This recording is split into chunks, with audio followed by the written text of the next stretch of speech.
to the abuses of the Nigerian government, they must be held to account.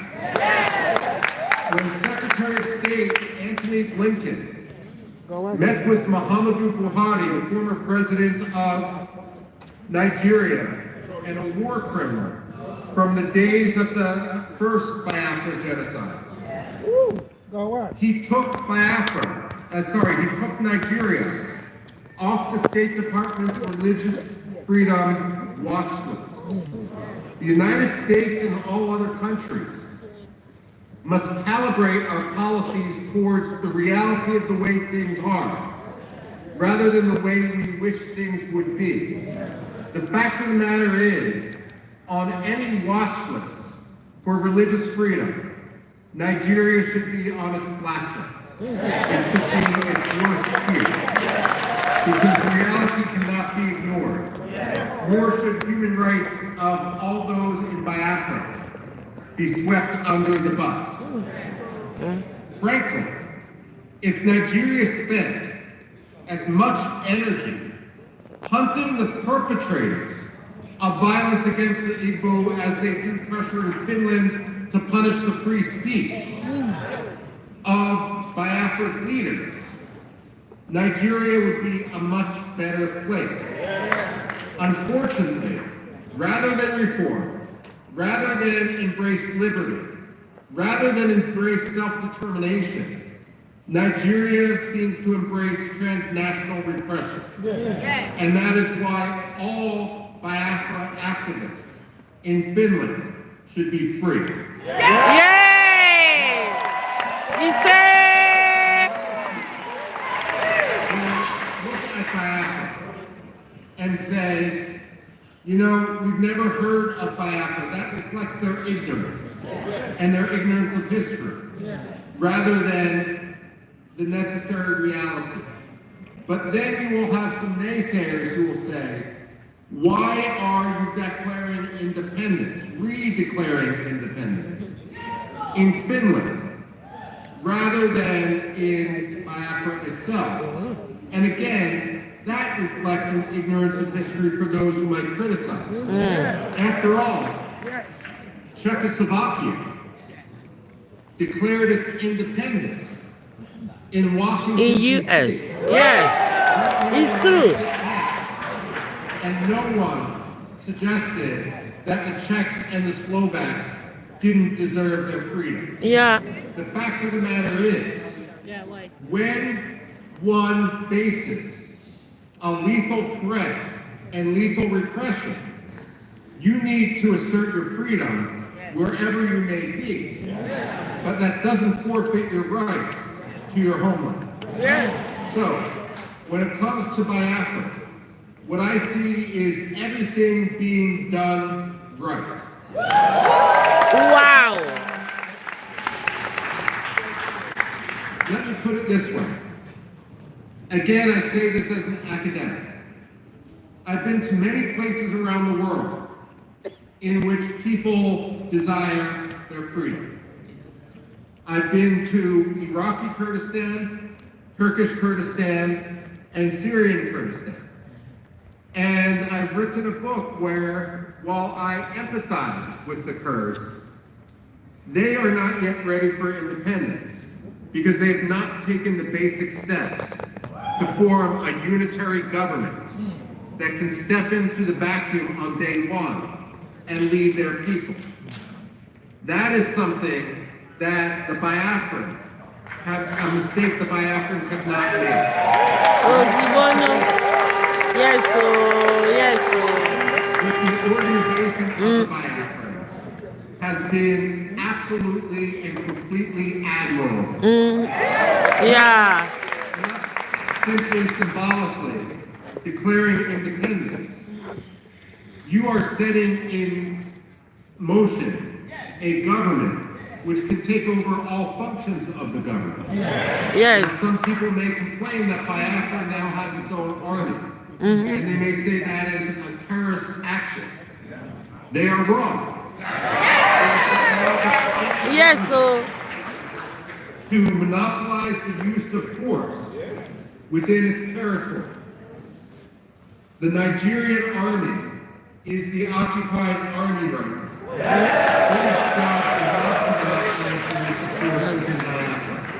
Because they have shown when they use force, they use it not for security, but to perpetrate insecurity. They use it to murder, they use it to rape, they use it to charter buses, to bring in militias, so that naive people may believe that they had nothing to do with what is going on in the region. Now, I'm a historian by training, which means I get paid to predict the past.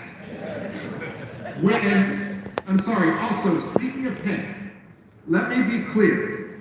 I am receiving nothing for my advocacy for Biafra.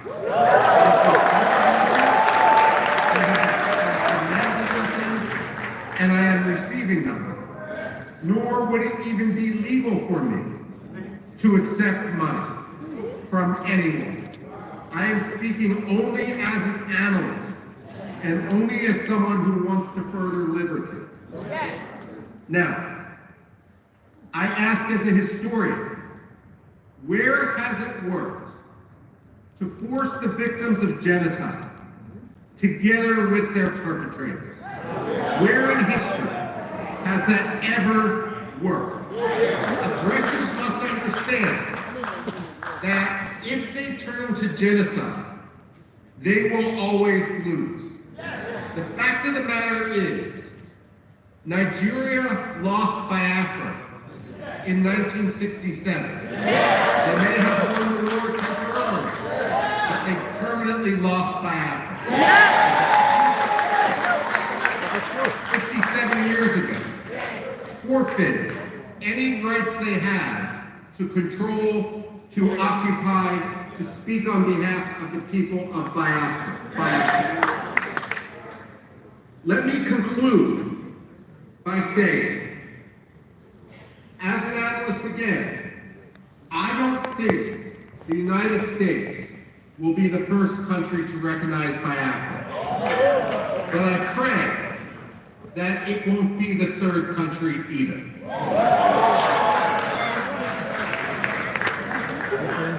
Biafra to move from Finland and to lobby vociferously, night and day, in order to ensure that the African Union recognizes that Biafra is already more organized, already more capable of statehood, already will have a higher standard of living, already will be at peace with itself and its neighbors more than many other African countries.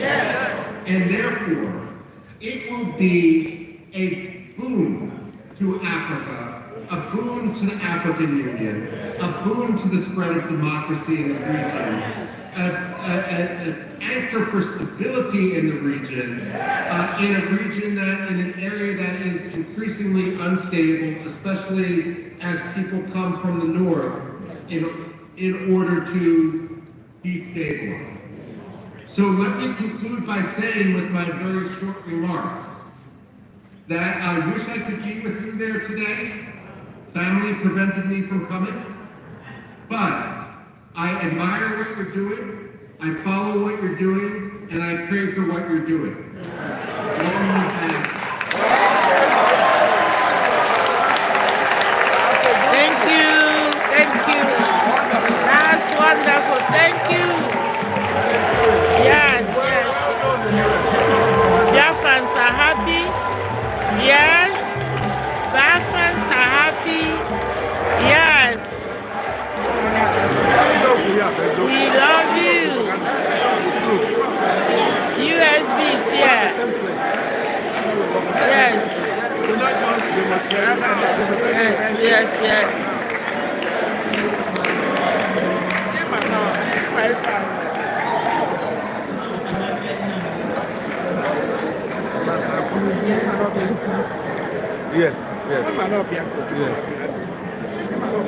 Chief Michael, thank you so much. Thank you. Thank you so much. And so my people, I keep on updating you as we keep on moving forward. And you know, this is